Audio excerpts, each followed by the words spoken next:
It's time once again for another episode of the Buckhead Business Show. Being brought to you by the Buckhead-Business-Association. Broadcasting live from the Pro Business Channel studios in Atlanta. And now, here's your host for today's episode. All right, Rich Casanova and Craig Williams here for another episode of the Buckhead Business Show, being brought to you by the Buckhead-Business-Association. You can visit their site at buckhead-business.org. And we're right here in our Buckhead studio. Yep, I guess that's where we have to be. Right, exactly. Yeah. If it's in the Buckhead studio. Be odd if we were in Cartersville, whatever, yeah. Yeah, so, you like Cartersville. Oh, yeah, I'm telling you. Some history. We're going to have to start a show. So if you're tuning in, whether you're locally here in Atlanta, where we're live broadcasting, live streaming around the world on the internet, you're tuning in to the show, as we mentioned, broadcasting on the Pro Business Channel studios here in Atlanta. And let's go in and jump into some great conversation. We're going to be talking to some folks. Tracy Neal and Glenn Gordon. All right. Hi. And we also have Steve-Akinboro. Thank you. Yeah. Nice to be here. So this is going to be, we got a dynamic duo here with Tracy and Glenn. Yeah, let's go ahead and start with Tracy and Glenn here. So y'all wouldn't mind to introduce yourself and let us folks know a little bit about yourself before we jump into the business topics at hand. Sure. I'm Tracy Neal. I'm a mom of 3, an entrepreneur, innovator, and author.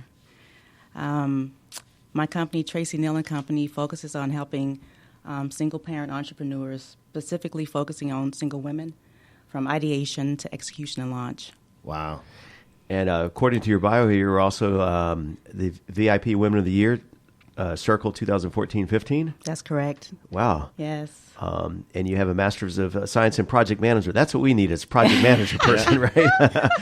I do. And we need some of that Harvard blood in here. She's got a little, she's an active contributor to the Harvard Business Review discussion group. Just an amazing backstory and bio. We'll post that all on our show notes. But one thing that intrigued me, I was reading ahead of time, is you have 2 copyrights and 5 patents. That's right. I do. Talk to me about that. She's no joke, man. Yeah. Business is her middle name. I'm working on one of those, yeah. Yes. But tell me about your those 2 points. Yeah, I have some apps, a couple of applications that I've patented, as well as some health and wellness yoga equipment that I've patented as well. Okay. And I've also written a children's book. That's my Super Mommy. Oh, nice. It was written up by the New York Times as well in December of 2014. Outstanding. Yeah. And now you've arrived at the Pro Business Channel. Now Yeah. I'm here. I'm here. I'm ready. So, Glenn, what's your story? Well, what can I begin? I'm Glenn Gordon. I am ex-military. I was a drill sergeant in the military. Thank you for your service. Yeah. Yes. You're more than welcome. I'm also a songwriter, singer, musician. Oh, really? And I'm an inventor also. And I'm a patent holder. And I have 2 inventions that I have patents on.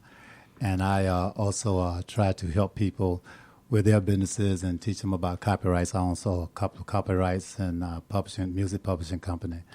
And Some serious innovators in the room. Oh, here. yeah. I'm telling you, one day I'm going to get a patent when I grow up. But we're working on it. So, Steve, talk to us about your. I'm looking at your information. Wow, I mean, you are a huge history in the food industry, right?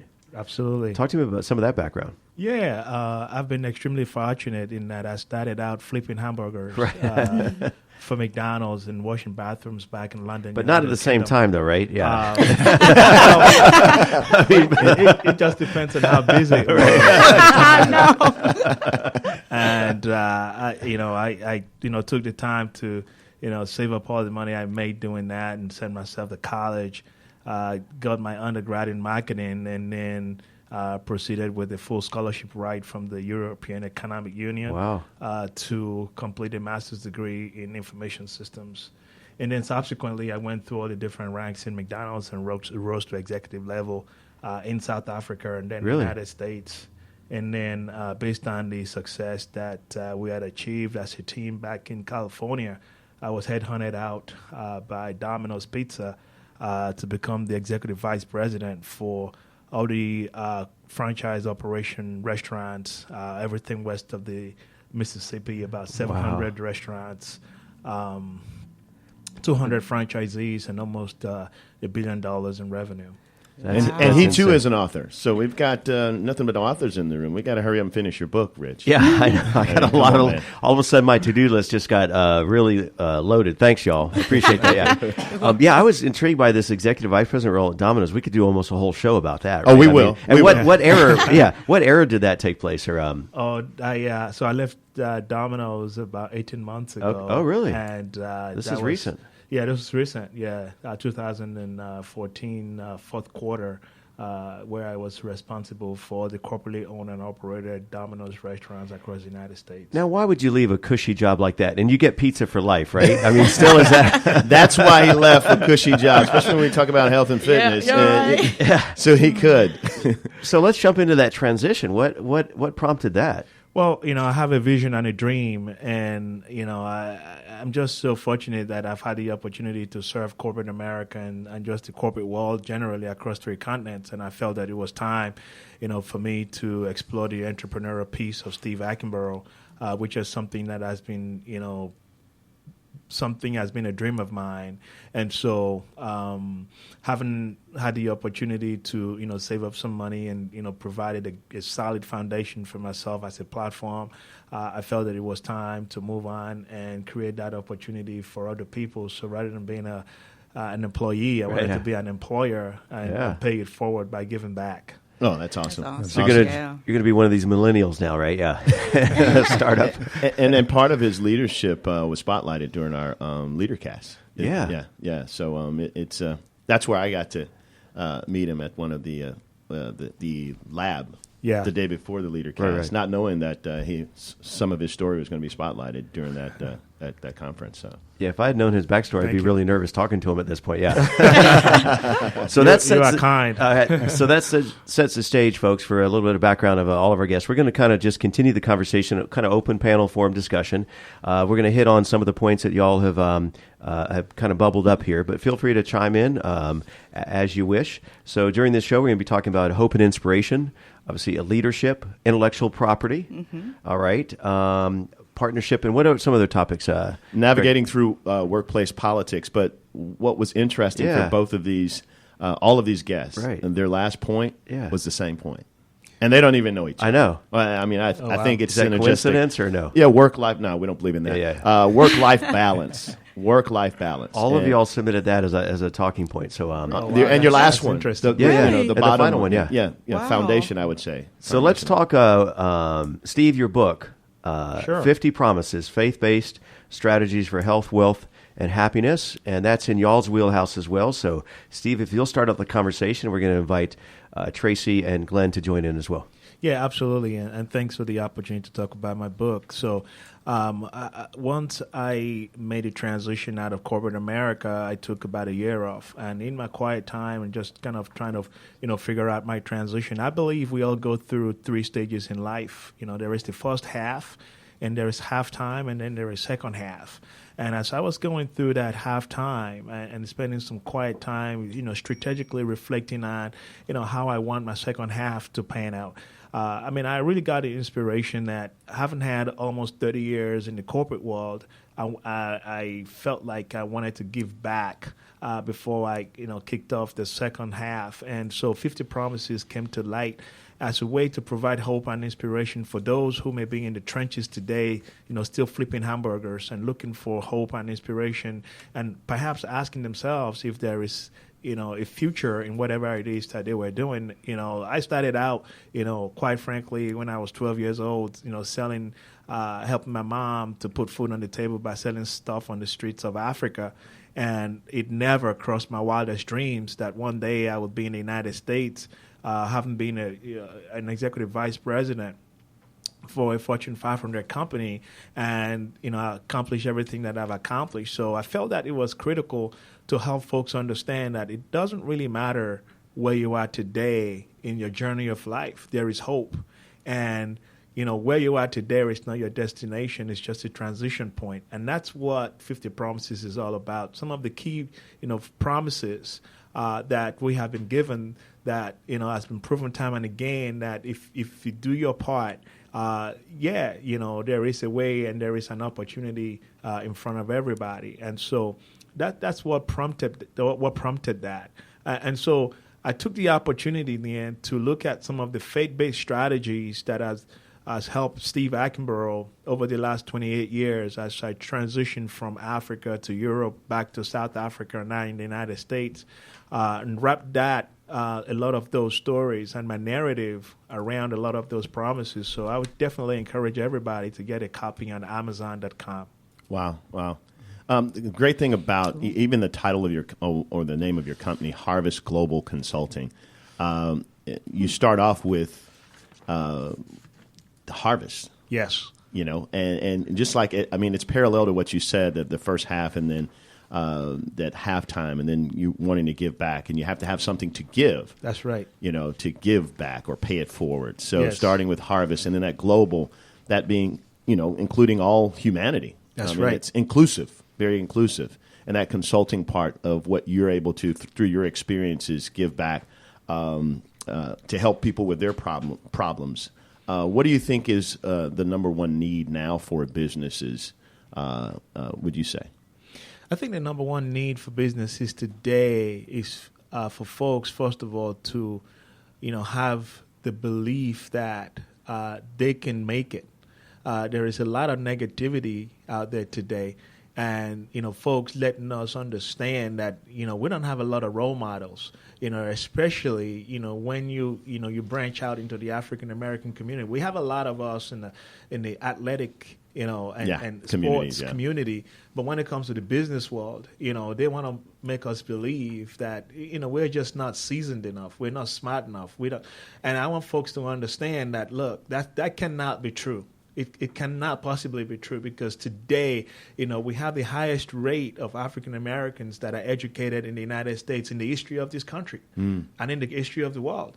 And there's a lot going on across every community if folks would take the time to dig deep and take the time to understand what's happening out there. And it's not just in the U.S. It's happening across the African continent. It's happening in Europe, and it's happening in Asia at the same time. So confidence that you can succeed. Once you have the confidence and the inspiration and the hope that you can make it, everything else falls in place. And that confidence comes from seeing those examples. It's a trust. Confidence has a lot to do with trust. And if you don't see it, you can't.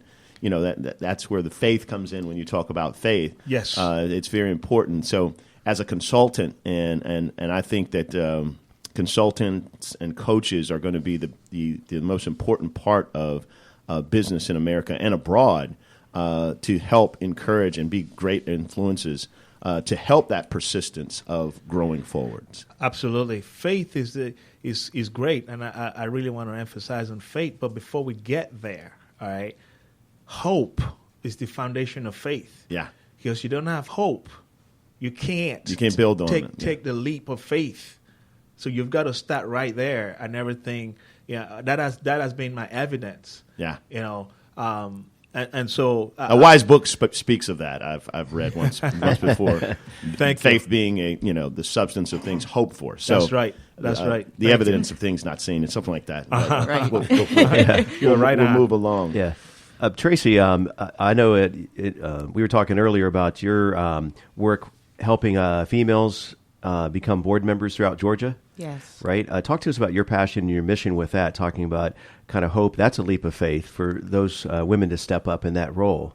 What are some challenges there, but what are some accomplishments or some progress?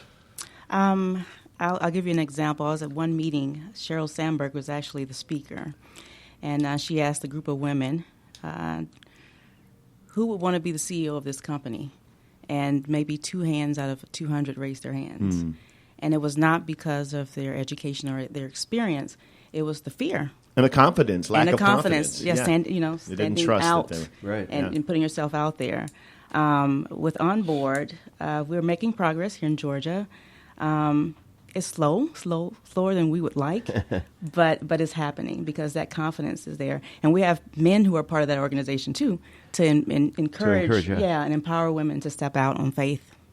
So what's that look like? I mean, what's the mission? What are some necessarily stats? But what do you see as an accomplishment in that? Obviously, them becoming a board member. Right. But what's the process, or what's your role, I guess, in that? Well, actually getting leaders from some of the Fortune 100 companies here in Georgia, volunteering, male and female, to mentor these women to get there, because you can't just go into the board. You got to be prepared, right? So actually getting more people to volunteer to mentor and coach. Those numbers are going up. Let's talk business strategy here. That's on the short list for a lot of folks. So anybody can jump in here. Glenn, Tracy, what are some giveaways or points on the idea of business strategy? Glenn, let's hear from you. Well, to me, I feel like you have to, believe in what it is that you're doing. You can't just jump in and say, I want to do this business because you think this business is something that you can prosper from. To give you an idea from where I started from what I'm doing, when I came out of the military, I went in the military as a kid, but when I came out, I was looking at the fact that when I come out, everything will be just perfect for me because of all the military training I have gotten. To be all organized and Right, because in the military, I was trained to be a leader. I was a drill sergeant. So, and we lead by example. Yeah. So when I got out here, it was a rude awakening for me. No one was interested in the type of training that I had. They had nothing, didn't want anything to do with me. So one thing led to another, and I found myself having to create an avenue for myself to try to survive out here.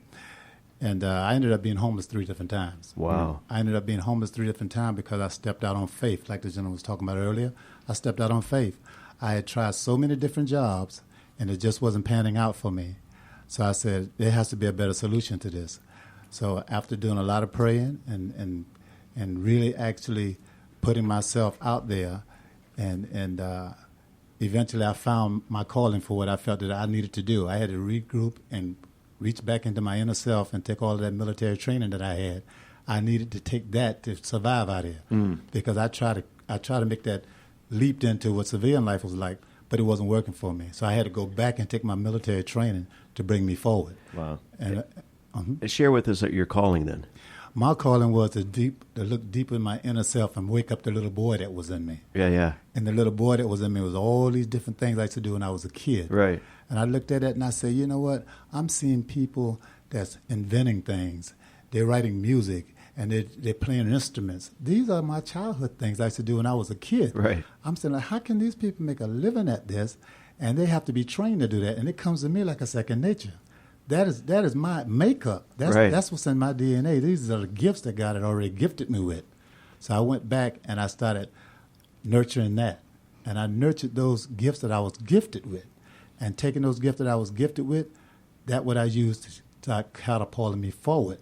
So what I did, when it got into a point that I ran into a roadblock, I didn't stop there. I went into the next talent that I had that I was gifted with. And what I tried to do is always kept myself prepared for opportunity. Because when opportunity knocks, you don't want to say, well, I was doing that. Give me like 2 or 3 months. Give me about 2 or 3 months to catch up. No, you got to always be prepared for opportunity. So when this is not working, just transfer over and have a little diversity in your way going forward. But just try to make certain that everything kind of ties into one another. You don't want to be too far off base with what you're doing going forward. So in my case, I was doing music. I was doing inventions. I was doing copyrights. I was doing publishing rights, and all of those tied in together because all that has to do with intellectual property. Right. Yeah. So that's what kept me going forward. When opportunity knocks, you want to be at home, right? Not asleep on the couch. That's a good one. So he talked about intellectual property. Tracy, talk to us about Trust Intellect. That's another entity that you're involved in, or do you all partner on projects together with you and with Glenn? Or? Yes, we do. Where's the overlap here? It's all with the intellectual property. Okay. From my perspective, I focus on trademarks and patents from a book perspective and apps and technology perspective. Glenn focuses on music and photography. Exactly. Yeah, because there are artists out there, they have no clue where to start. When copywriting their music and they don't know how to deal with recording studios, dealing with a photographer, dealing with somebody who's making some beats for them, giving someone points off a CD off their record. They don't have any idea on how that goes on. Craig, do you think we can have Glenn stay afterwards? Give us some pointers. We're happy to be in the studio right here. So we're going to transition now into work-life balance, but also partnerships and affiliations. But first, I noticed something you Tracy, have in common with Steve here. You were a lead role at a Fortune 100 beverage company. Yes. Can you tell us what beverage company or? I can share. It's on LinkedIn. I worked for Coca-Cola for 10 years. Oh, wow. Okay. And I started off in North America supply chain. And since I had the IT background, I was always, they kind of created a job for me because I could speak to the business as well as to the IT department. So I was a liaison.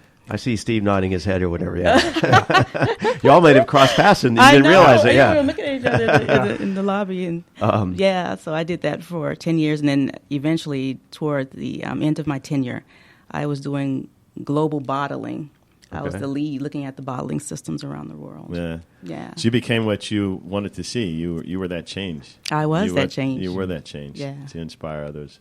Yep. Okay, two more topics here, and we're going to try to blend partnerships, affiliation, and leadership into one topic. So what's some thoughts on that from our panel here? Yeah, let me kick off with leadership. Leadership for me is not a role or a position as such. And the word leadership, has been thrown around so many times and, overused in a lot of cases. Right. But, you look at the incident, the unfortunate incident that happened in the United States last week in Orlando. Leadership is about taking action. So the first responders that heard about that incident rose to the occasion. They threw the rule book to the side and did what was the right thing to do at that time, in that moment, for the right reason. Mm-hmm. That, for me, is leadership. Oh, yeah. So it's kind of the principles behind it rather than that playbook mindset, right? That's right. Gordon, Tracy? Sure. For me, leadership is about empowering your people. Empowering people to be leaders as well, because you want to keep them growing as well. So that's how I see leadership as being. So, Mr. Gordon, or Glenn, we can call you Glenn, right? Yeah, of course. Well, for me, as I said, what kept me surviving out here was I had to resort back to my military training. So for me, leadership to me is leading by example. So when I want to have someone to do something, I have to first do it first. I show them. I don't always have to tell them. I don't have to necessarily tell them, but they can see how I do it. And then once they pick up the basics on how I do it, then I give them that freedom to find out what works best for them. Because at the end of the day, it's the end result is I just want to get a good result at the end of the day. Yeah. That's an interesting point, because you hear a lot of these top level CEOs and conversations and interviews talk about that same principle, Glenn, you just mentioned about doing what you expect everybody in the organization to do. Right. So you see the CEO and the leader out there washing the car or cleaning things up or putting things away. Exactly. Right. But but is that reality, or is that just kind of talk? But where's the balance? Because they can't be doing that all the time. I mean, well, I think that's the intersection of strategy and tactics. Okay. Occasionally as a leader within an organization, and if you take leadership in this case to be a role out in a position, the CEO, there are times when you want to role model a behavior, a value system, and then you get down to 3,000 feet within your organization so that folks can see that you are a real individual. You're not just a face on the website or the brochure of the corporation. And that is the intersection that we have to be very careful about, because sometimes there is a danger here for the CEO of the organization, to cross the line far into the tactical side of the equation, that they lose sight of the strategic focus of the organization. Mm-hmm. That's well said. Yeah. So I'm sorry. No, go ahead. No, I was about to say like in my company that I have now.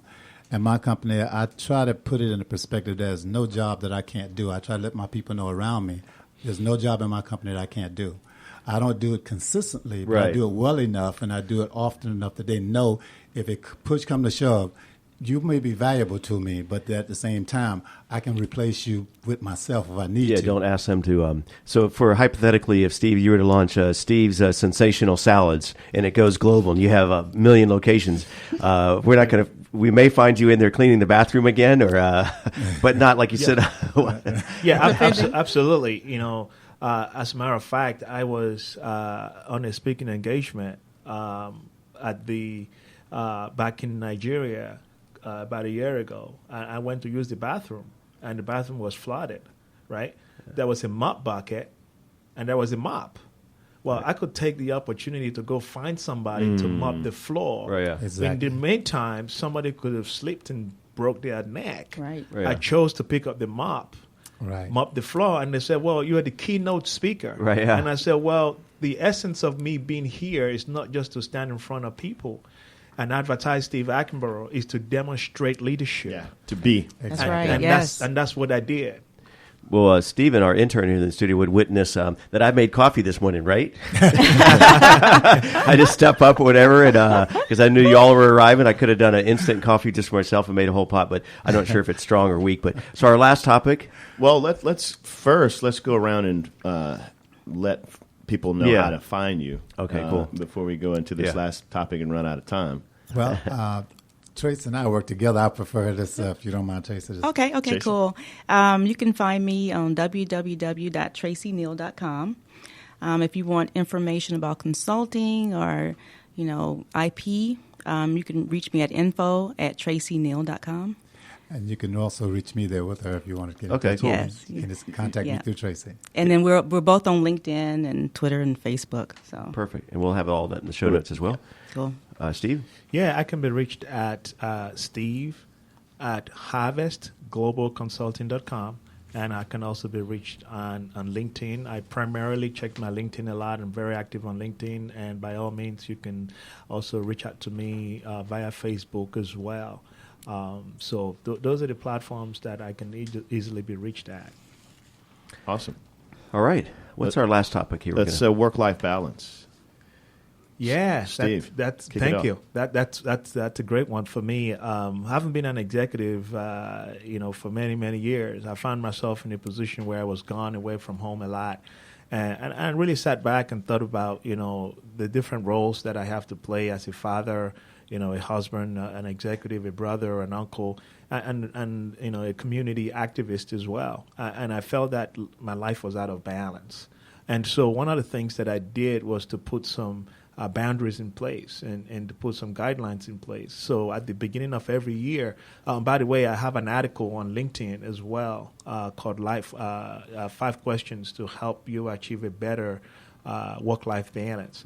So one of the things that I typically would do at the beginning of every year was just to plan out the year, not in a way that is very, cast in stone, but I would block out some weeks for vacation with the family and block out, get my son's football calendar for the year and go ahead and put those dates on the intentional calendar. about Be intentional about it. And also, spend some, set some times aside, like, my wedding anniversary and stuff like that, because, times go very fast.